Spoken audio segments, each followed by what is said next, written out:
हाय मेरे दोस्त, रुक जाओ। हाँ, तुम। पहले एक गहरी सांस लो। अब मेरी आवाज सुनो। आज मैं तुमसे कुछ असल बात करने जा रहा हूं। कुछ ऐसा जो तुम्हारे दिल को हिलाएगा, तुम्हारी आत्मा को झकझोरेगा और शायद तुम्हें उस सच को देखने पर मजबूर कर देगा जिसे तुम अब तक टालते आए हो। मैं बात कर रहा हूं यौन दुर्व्यवहार की। हाँ, मैं जानता हूं, ये सुनते ही तुम्हारा मन कह रहा है, ये मेरे लिए नहीं है या ये बहुत भारी है। लेकिन मेरे साथ रुको, सिर्फ 2 मिनट। ये वीडियो तुम्हारे लिए है। हाँ, तुम्हारे लिए 20, 25, 30 साल के वो लोग जो जिंदगी को जी रहे हैं, लेकिन कहीं ना कहीं अपने भीतर एक अनकहा दर्द छिपाए बैठे हैं।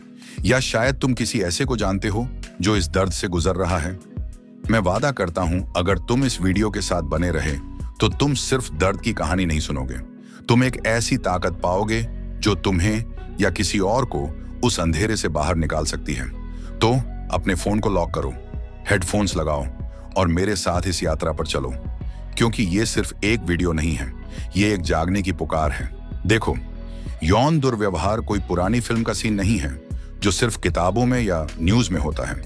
ये असल जिंदगी में होता है, तुम्हारे आसपास, शायद तुम्हारे साथ। ये तब होता है जब कोई तुम्हारी सहमति को नजरअंदाज करता है। वो अनचाही छुअन, वो गंदी टिप्पणी जो तुम्हें असहज कर देती है।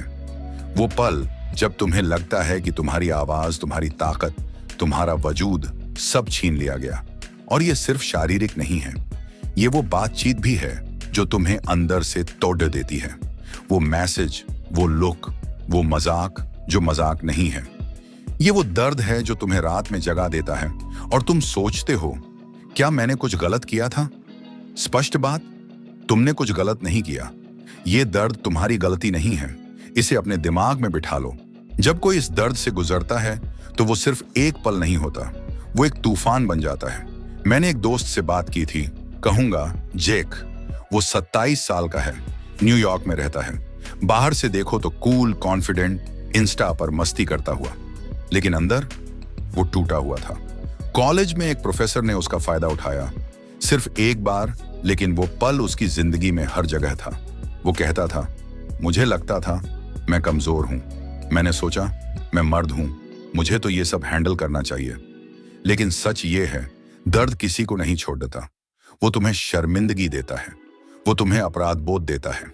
तुम सोचते हो, अगर मैंने उस पार्टी में वो ड्रिंक न ली होती, या अगर मैं उस रात वहां न गया होता। लेकिन सुनो, तुम्हारा होना, तुम्हारा वहां होना, तुम्हारा भरोसा करना, ये गलती नहीं है। गलती उसकी थी जिसने तुम्हारी सीमाओं को तोड़ डाला। हमारा समाज यार, हम टिकटॉक पर, इंस्टा पर, हर जगह अपनी जिंदगी शेयर करते हैं, लेकिन इस दर्द को, इसे हम छिपाते हैं। क्यों? क्योंकि हमें डर है। डर कि लोग कहेंगे तुम झूठ बोल रहे हो, या तुमने ही कुछ किया होगा, या सबसे बुरा, अरे भूल जाओ, पुरानी बात है। लेकिन ये पुरानी बात तुम्हारे साथ हर दिन चलती है। हर बार जब तुम किसी के करीब जाने की कोशिश करते हो और तुम्हारा दिल धड़कने लगता है। हर बार जब तुम किसी नए रिश्ते में कदम रखते हो और तुम्हें लगता है, क्या मैं फिर से भरोसा कर सकता हूं? और ये चुप्पी, ये उन लोगों को ताकत देती है जो इस दर्द का कारण बनते हैं। ये चुप्पी हमें अकेला करती है। लेकिन आज मैं तुमसे कह रहा हूं, इस चुप्पी को तोड़ा दो, क्योंकि जब तुम बोलते हो, तुम उस ताकत को वापस लेते हो जो तुमसे छीनी गई थी। अब आता है वो हिस्सा जो इस कहानी को बदल देता है। सुनो मेरे दोस्त, तुम ठीक हो सकते हो। हाँ, ये आसान नहीं है, ये कोई इंस्टा फिल्टर नहीं है जो तुम एक क्लिक में लगा लो, लेकिन ये मुमकिन है। मैंने ऐसे लोग देखे हैं जो इस दर्द से लड़े और जीते। मैं तुम्हें एक और कहानी सुनाता हूं। मिया 24 साल की लॉस एंजल्स में रहती है। उसका बचपन, वो एक बुरा सपना था। एक रिश्तेदार ने उसका फायदा उठाया सालों तक। उसने मुझे बताया, मुझे लगता था मैं कभी नॉर्मल नहीं हो सकती। मैं हर रिश्ते में डरती थी। मुझे लगता था मैं टूटी हुई हूं। लेकिन फिर उसने कुछ किया।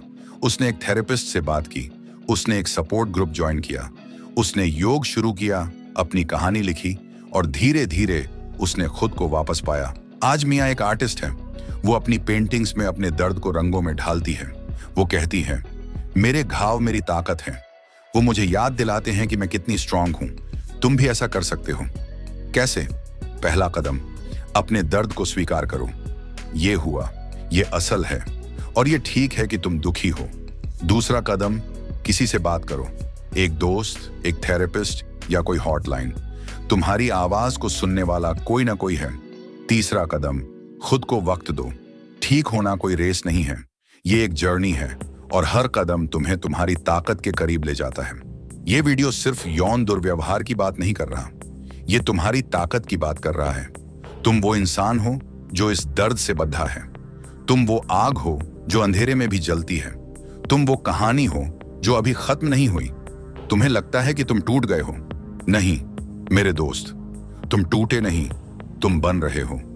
हर आंसू, हर डर, हर वो रात जब तुमने सोचा कि तुम हार गए, वो सब तुम्हारी ताकत का हिस्सा है। तुम वो योद्धा हो जो इस जंग को जीत सकता है। मैं तुमसे एक सवाल पूछता हूं, अगर तुम अपनी जिंदगी को एक मूवी मानो तो तुम इसका अंत कैसे लिखना चाहोगे? क्या तुम चाहते हो कि यह दर्द तुम्हारी कहानी का अंत हो, या तुम चाहते हो कि यह तुम्हारी जीत की शुरुआत हो? मैंने ऐसे लोग देखे हैं जो अपने दर्द को अपनी ताकत बनाकर दुनिया बदल रहे हैं। वो सपोर्ट ग्रुप्स बनाते हैं, वो अपनी कहानियां शेयर करते हैं, वो दूसरों को बताते हैं तुम अकेले नहीं हो और तुम भी ऐसा कर सकते हो। तो अब तुम्हारा अगला कदम क्या होगा? यदि तुम इस दर्द की आंधी से गुजर रहे हो तो अभी इसी क्षण कुछ करो। अपने फोन को हाथ में लो और नेशनल सेक्सुअल असॉल्ट हॉटलाइन पर कॉल करो, 1-800-65-624, या फिर renan.org पर जाकर चैट शुरू करो। किसी दोस्त को एक मैसेज भेजो, एक डायरी में अपने दिल की बात उतारो। बस कुछ ना कुछ करो, क्योंकि तुम्हारा पहला कदम तुम्हारी सबसे बड़ी जीत की शुरुआत है। और अगर तुम किसी ऐसे इंसान को जानते हो जो इस दर्द से जूझ रहा है तो उनके साथ खड़े डटे हो। उनकी बात सुनो, उन्हें जज करने की गलती मत करो। उन्हें बता दो मैं तुम्हारे साथ हूं हमेशा। आखिरी बात, तुम अनमोल हो, तुम्हारी आवाज कीमती है और तुम वो ताकत हो जो इस दुनिया को बदल सकती है। इस वीडियो को शेयर करो, क्योंकि तुम्हारा एक शेयर किसी की जिंदगी को रोशनी दे सकता है। और हाँ, हमारी कहानियों का हिस्सा बनो। अभयम स्टोरीज 132 को सब्सक्राइब करो। आइए मिलकर इस दुनिया को एक ऐसी जगह बनाएं जहां हर कोई अपनी ताकत को गले लगा सके। धन्यवाद।